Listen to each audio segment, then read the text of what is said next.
So the craziest thing happened to me today. I was arrested,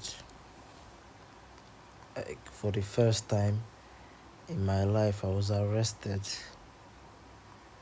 and it's not for what you think. I'm gonna. It's actually interesting. Like, I'm just realizing the way I acted quite differently to what I would have normally done. But let me just paint, run you through what happened.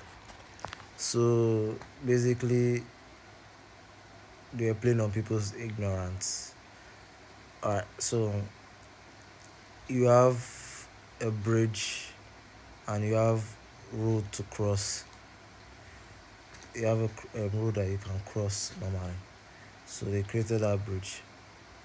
So because on that bridge, people mug, people rob people there. So people don't usually pass that bridge. They prefer to cross the road instead of passing the bridge. Oh my God, hold this phone is heavy. Um, it's so all those are okay. Yeah, people pass the bridge because they rob them. Baby. There. There's also the other advantage, which is because it's faster, obviously. So let me take you back while let me take you back to what happened. So today I was actually working all through the night because I'm on the night shift. So I had a meeting with somebody by 9:30 the next day. So since I so immediately I worked the night shift. So the next day, which is today, I had to wait for till 9:30 so that I could meet the person. So eventually I met the person by 9:30.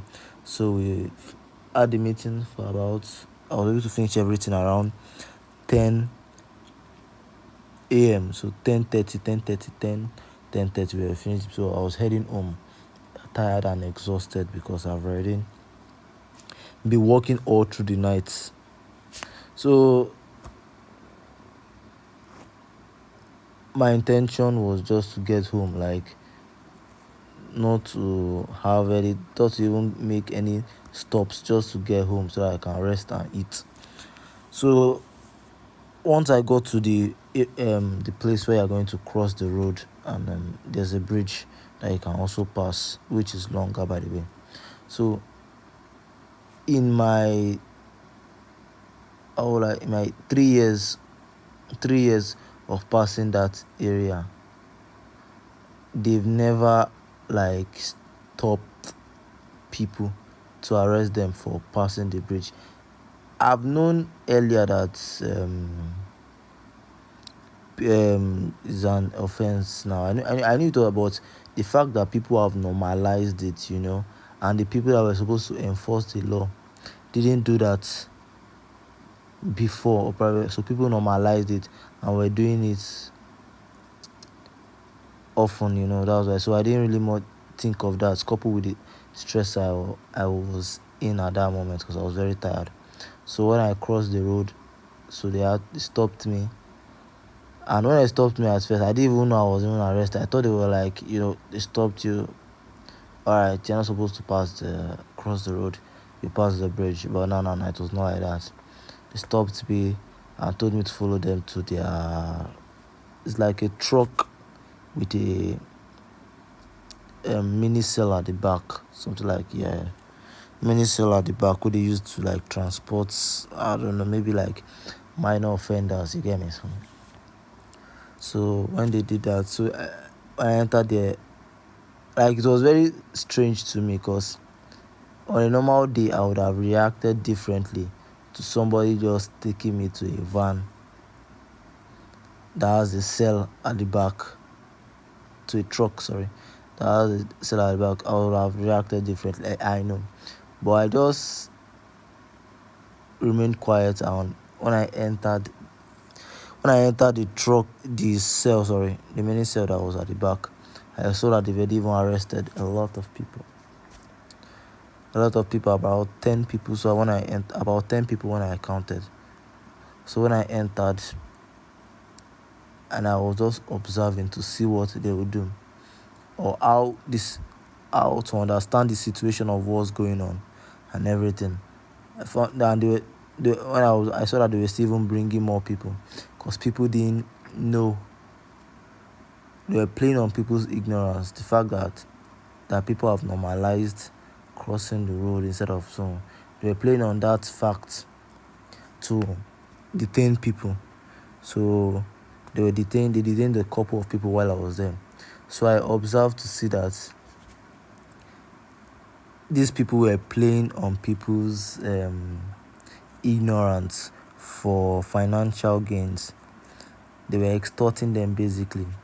They know that people are definitely going to commit this crime, which they are ignorant about because people have normalized it. So because of that, they are playing on their ignorance and they are using it for financial gains. The fact that they are demanding that for you to bail yourself out, you have to give them money. Yeah, so they gave when I was there, a couple people paid money. Like that what I was saying. I was like, and I realized that what I said, I was like,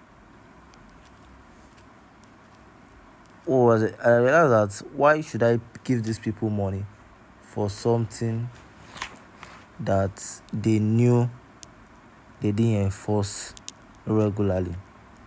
They were not enforcing this law prior to that.